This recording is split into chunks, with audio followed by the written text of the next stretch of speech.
Hi friends, welcome to the beautiful Vizag YouTube channel. ఈరోజు మనం explore చేస్తున్న మురమల్ల దేవుడిని, వీరేశ్వర స్వామి వారి దేవస్థానాన్ని.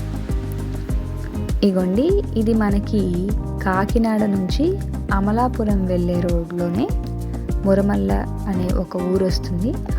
అక్కడ నుంచి మనం లెఫ్ట్ టర్నింగ్ తిరిగితే ఊరు లోపలికి ఎంటర్ అవుతాము.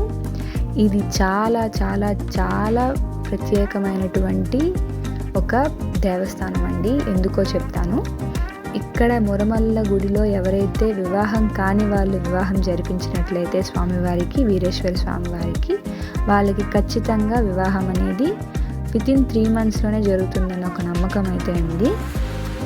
చాలా బాగా ఎక్కువ పాపులర్ అయిన దేవస్థానాల్లో ఈ మురమల్ల దేవస్థానం ఒకటి. చాలా ఎక్కువ ఇక్కడైతే మంచి రెస్పాన్స్ అనేది ఉందండి. ఇక్కడ ఎవరైతే కళ్యాణం చేయించుకుంటారో వాళ్ళకి త్వరగా మళ్ళీ వివాహం జరుగుతుంది అని, పెళ్ళి కానీ వధువులు కానీ వరువులు కానీ, అంటే పెళ్లి కూతుర్లు కానీ పెళ్లి కొడుకులు కానీ ఎవరైతే ఉంటారో వాళ్ళు ఎవరైనా సరే ఇక్కడ పెళ్లి చేయించుకుంటే, వివాహం చేయించుకుంటే స్వామివారిది ఖచ్చితంగా 3 months లోపు పెళ్ళి అవుతుందని. ఇక్కడ రోజు కళ్యాణాలు జరుగుతాయండి. ఇది మనకి బుకింగ్ అనేది చేసుకోవాల్సి ఉంటుంది. మన నక్షత్రం అనేది మనం వెబ్సైట్లో వేస్తే మన నక్షత్రానుసారం మనకి ఏ రోజైతే కళ్యాణం డేట్లు ఉంటాయో మనకు వస్తాయి. దానికి తగ్గట్టుగా మన వీలుని బట్టి ఆ డేట్ని మనం సెలెక్ట్ చేసుకొని మనం కళ్యాణానికి వెళ్ళొచ్చు. ఇగోండి, ఇక్కడైతే యాక్చువల్గా మా మరిది గారి కోసం మేము వెళ్ళాం. మా మరిది గారు కళ్యాణం చేయించుకున్నారు. ఇగోండి, ఇది గుడి తాలూకా బయట ప్లేసు. యాక్చువల్లీ ఇక్కడ అకామిడేషన్ కూడా ఉంటుందండి. అకామిడేషన్ కూడా అవైలబుల్గా ఉంటే మనం ఆన్లైన్లోనే బుక్ చేసుకోవచ్చు. ఎందుకంటే ఇక్కడ యాక్చువల్గా ఈవినింగ్ టైంలో కళ్యాణం జరుగుతుంది. అరౌండ్ 5:30కి స్టార్ట్ అవుతుంది. ఆల్మోస్ట్ 8:30, 9 o'clock వరకు కూడా ఇక్కడ కళ్యాణం జరుగుతుంది. కళ్యాణం జరిగిన తర్వాత ఇక్కడ ఖచ్చితంగా 1 night అయితే స్టే చేయాలని అన్నారు. సో అందుకే మేము ముందుగానే బుక్ చేసుకొని కళ్యాణం టికెట్స్, అకామిడేషన్ బుక్ చేసుకొని మేము వెళ్ళాము.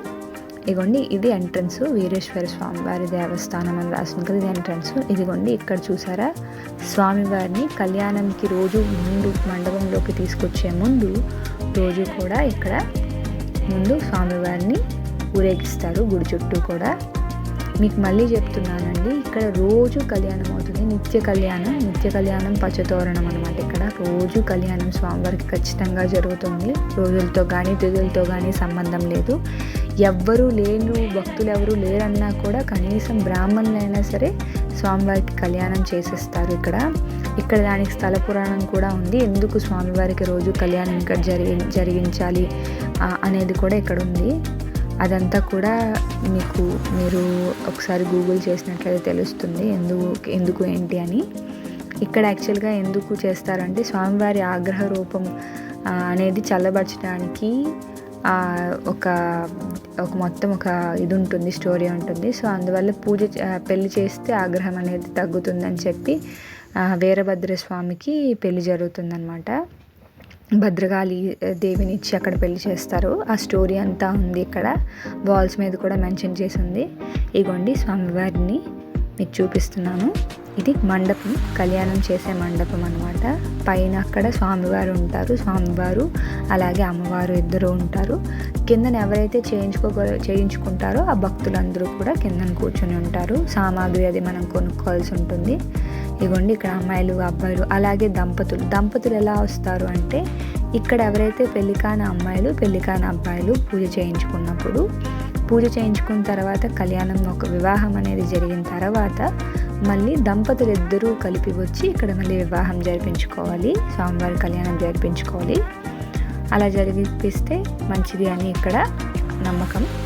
ఇదిగోండి, వాళ్ళతో పాటు ఎవరైతే వస్తారో వాళ్ళందరికీ కూడా పైకి ఎలవ లేదండి. ఓన్లీ ఒక్కరికి మాత్రమే పైకి ఎలవ ఉంది. దంపతులకి లేదు, అమ్మాయిలు కానీ అబ్బాయిలు కానీ అయితే ఒక్కరికి మాత్రమే ఆ మండపంలోకి అనుమతి ఉంది. మిగతా వాళ్ళు ఎవరు వచ్చినా కూడా కిందన కూర్చొని కళ్యాణాన్ని మనం చూడడమే.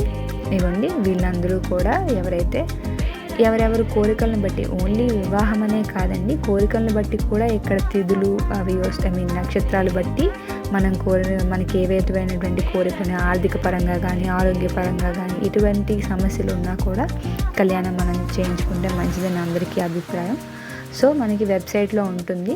మనం దేనికి సంబంధించింది అని మనం అక్కడ టైప్ చేసిన తర్వాత మన నక్షత్రం కూడా మనం ఎంటర్ చేయాలి. ఎంటర్ చేసిన తర్వాత కొన్ని డేట్స్ వస్తాయి. లైక్ ఎలా అంటే 3, 9 అలా వస్తాయి. అప్పుడు మనం మన అవైలబిలిటీ బట్టి మనం సెలెక్ట్ చేసుకోవచ్చు. ఇగోండి ఇక్కడ చూసారా, మీకు చూపిస్తుంది.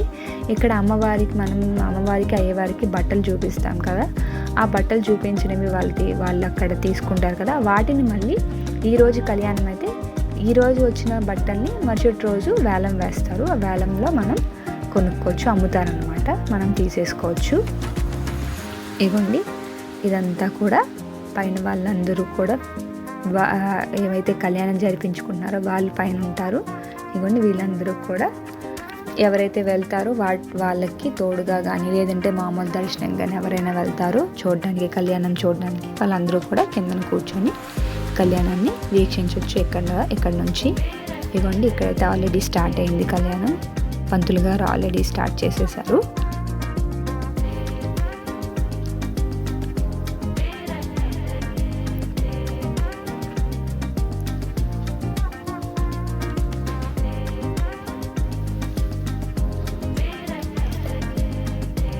ఇవ్వండి ఇక్కడైతే చాలా బాగుంది కదా, చాలా బాగా కనిపిస్తుంది. చాలా దూరం ప్రదేశాల నుంచి కూడా ఇక్కడికి వస్తున్నారండి ఈ కళ్యాణం చేయించుకోవడం కోసం.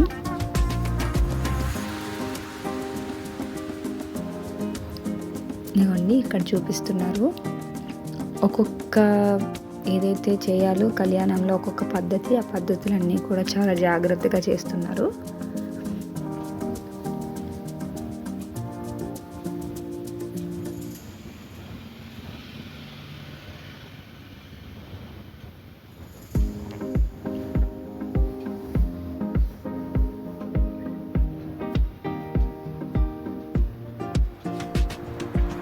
ఇవ్వండి ఇక్కడ ఏదైతే మనం బట్టలు తీసుకొని వెళ్ళిస్తామో పట్టు పంచి, పట్టు చీర, అలానే స్వామివారికి అలాగే అమ్మవారికి ఏవైతే వస్త్రాలు మనం సమర్పిస్తామో వాటిని ఇక్కడ అలంకరిస్తున్నారు.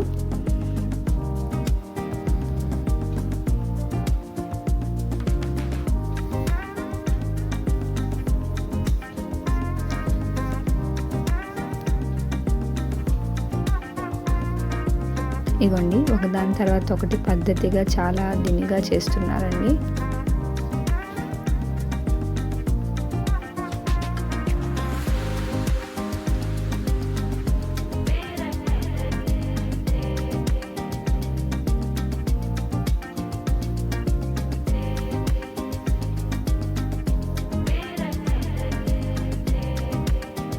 తలంబ్రాలు పోసే కార్యక్రమం చేశారు.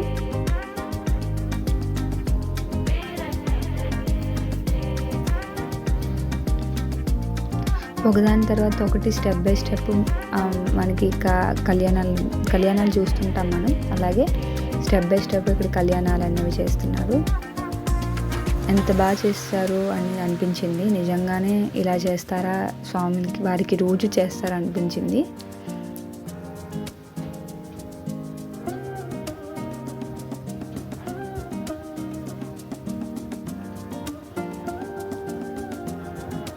ఇదిగోండి మొత్తం ఎండింగ్కి వచ్చిందనమాట. హారతి ఇచ్చేస్తున్నారు.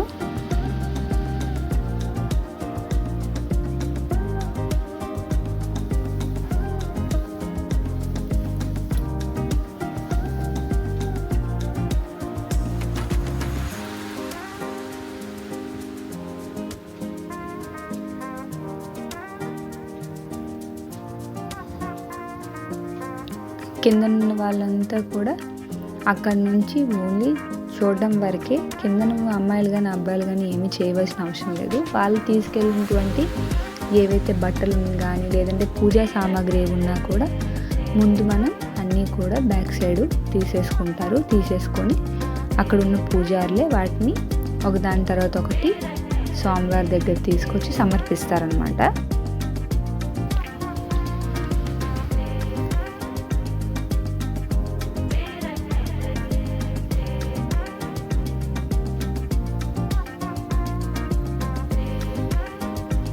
నేను మీకు ముందుగా చెప్పినట్టు ఇక్కడ ఎవరూ లేకపోయినా కూడా స్వామివారి కళ్యాణం రోజు జరుగుతుందండి. ఒకరు ఇద్దరున్నా కూడా చేస్తారు. ఎవరు లేరు అనుకుంటే పూజారులైనా సరే రోజు కళ్యాణం అయితే ఖచ్చితంగా చేస్తారండి. ఒక్కరోజు కూడా మిస్ చేయరంట. అక్కడి నుంచి మనకి అక్కడ దేవస్థానం వాళ్ళే ఎవరైతే కళ్యాణం చేయించుకుంటారో వాళ్ళతో పాటు ఎవరెవరు వచ్చారో ముందుగానే నెంబర్స్ రాసుకుంటారు. ఇక్కడ భోజనశాల దగ్గర భోజనాలు రాత్రి మనకి ప్రిపేర్ చేస్తారనమాట. సో ఇగోండి, ఇది నైట్ అన్న సంతర్పణలో పెట్టిన భోజనం. రైస్, కర్రీ, బూరి, పచ్చడి పెట్టారు. ఇది కూడా ఇక్కడ కూడా భోజనాలు చాలా బాగున్నాయండి. ఈ వీడియో మీకు నచ్చింది అనుకుంటున్నాను. నచ్చితే లైక్ చేయండి, షేర్ చేయండి, సబ్స్క్రైబ్ చేయడం మర్చిపోకండి. Thanks for watching.